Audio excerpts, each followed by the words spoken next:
এটা হলো Samsung Galaxy S22 ultra. আর এটা কিনা 2024 সালে আপনার জন্য সেরা একটা ফোন হবে। তাহলে চলুন ভিডিওটা শুরু করা যাক। ভিডিওটা কিন্তু একটা মজা হতে চলেছে, আর অবশ্যই ফুল ভিডিওটা দেখবেন। আর ভিডিও শুরু করার আগে অবশ্যই চ্যানেলটাকে সাবস্ক্রাইব।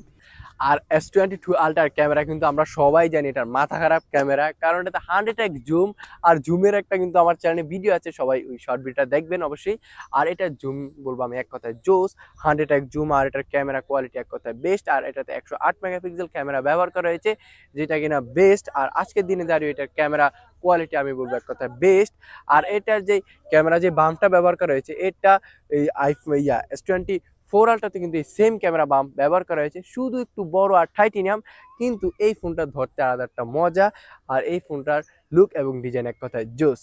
আর এটাতে ক্যামেরা মেগাপিক্সেল হিসাবে ব্যবহার করা হয়েছে 12 megapixel ultra wide camera, 108 megapixel main camera, আর 10 megapixel telephoto camera. 10 megapixel telephoto camera, যেটাখানে দুইটা টেলিফটো ক্যামেরা ব্যবহার করা হয়েছে, এইটা আর এটা। আর এগুলা দিয়ে কিন্তু 100x জুম, বেস্ট কোয়ালিটি। আর জুমের কিন্তু এখন আমরা পরীক্ষা করব, দেখবো এটা জুম কিরকম মাথা খারাপ জুম হয়। আর এটাতে সেলফি ক্যামেরা হিসেবে ব্যবহার করা হয়েছে 40 মেগাপিক্সেল সেলফি ক্যামেরা, যেটা কিনা বেস্ট। কিন্তু S22 আলট্রাতে, সরি S23 আলট্রাতে কিন্তু সেলফি ক্যামেরা ব্যবহার করা হয়েছে 12 মেগাপিক্সেল। আর এটাতে 40 মেগাপিক্সেল সেলফি ক্যামেরা, যেটার আমি বলবো ক্যামেরা কোয়ালিটি এক কথায় জোস।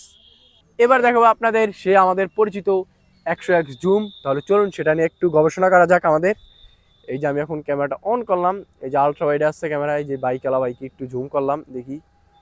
এই দেখেন, এই যে দেখেন, পুরো 100x জুম আপনি খুব ইজিলি দেখতে পারবেন। দেখছেন, খুব জোস। এই S20 সিরিজের এই 100x জুম দিয়ে আপনি কে কোথায় আছে তোকে বাড়ি করতে পারবেন। ধরেন আপনার বন্ধু ওই চিপায় বসে রয়েছে, এটা কাজে লাগবে। আপনার বন্ধু এখানে কি করতে আছে দেখতে পারবেন। তখন দেখি আমরা আর কি জুম করতে পারি এটা দিয়ে।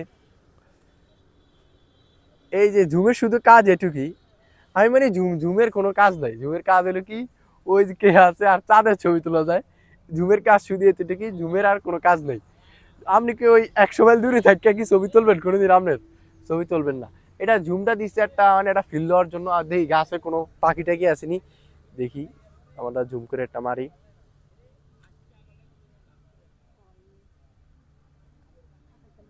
গাছের পাতাগুলো খুব জোস ভাবে উঠে গেছে। আর এইসব ছবি তুলতে হলে আপনার স্যামসাংয়ে ফোনই যাইতে হবে, S20 সিরিজে, মানে S সিরিজের ফোনগুলো, S22 আলট্রা, 3 আলট্রা, 4 আলট্রা। আর এটাতে এমন একটা ফিচার আছে সেটা কিনা কোনো মোবাইলে নাই। সেটা কি জানতে চান? অসাধারণ। সেটা হলো কলম, মানে S পেন, যেটা শুধুমাত্র স্যামসাং এর ফোনেই ব্যবহার করা হয়েছে S সিরিজে। আর এটা দিয়ে খুব ইজিলি কিন্তু আপনি নাম টাম যা মনে চায় তা লিখতে পারবেন, নোটের মতো যা মনে চায় লিখে ফেলতে পারবেন। যেটা মনে চায়, যেমন আমি নাম লিখলাম MHFUZ, মানে ঠুসটাস লিখে ফেললাম।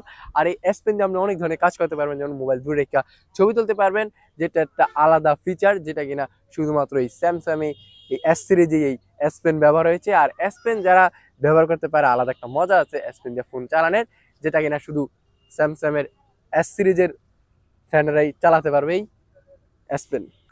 আর Samsung Galaxy S22 ultra display কিন্তু এক কথায় জোস। আর স্যামসাং এর ডিসপ্লে কিন্তু এক কথায় জোস, এটা সবাই জানে। স্যামসাং এর ডিসপ্লে এক কথায় টপ নচ। আর এটাতে ডিসপ্লেটা এক কথায় অসাধারণ, কিন্তু এটার বেজেলটা একটু বেশি।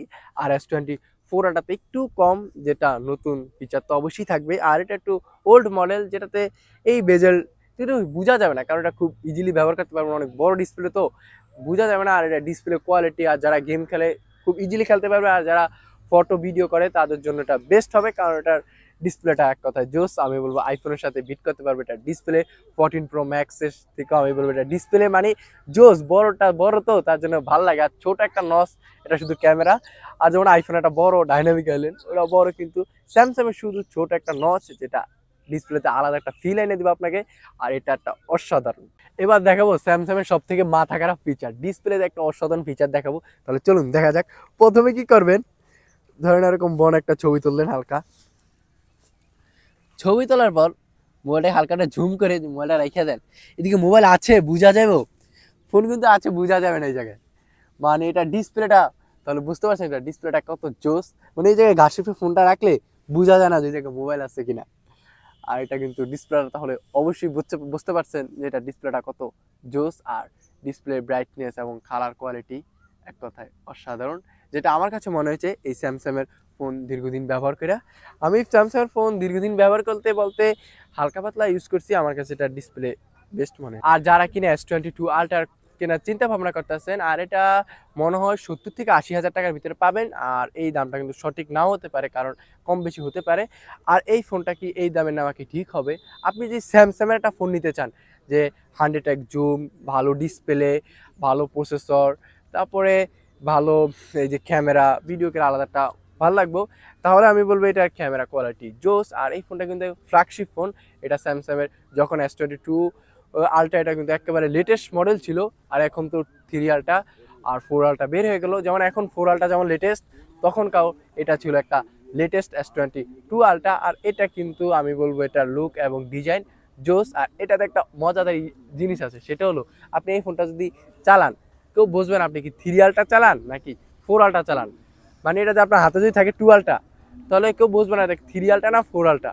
আর এটা হলো সেই আমাদের S22 আলট্রা। আর এই ফোনটা যারা নেওয়ার চিন্তা ভাবনা করতেছেন, আমি বলবো 70 থেকে 80 হাজার টাকার ভিতরে যদি স্যামসাংয়ের কোনো ফোন নেওয়ার চিন্তা ভাবনা করেন, তাহলে এটা নিতে পারেন। ডিসপ্লে এবং ক্যামেরা আমি বলবো আমার কাছে বেস্ট মনে হয়েছে। আর আজকের রিভিউটা এই পর্যন্তই। ভিডিওটা ভালো লাগলে অবশ্যই চ্যানেলটাকে সাবস্ক্রাইব। ইনশাল্লাহ দেখা হবে পরের কোনো রিভিউতে।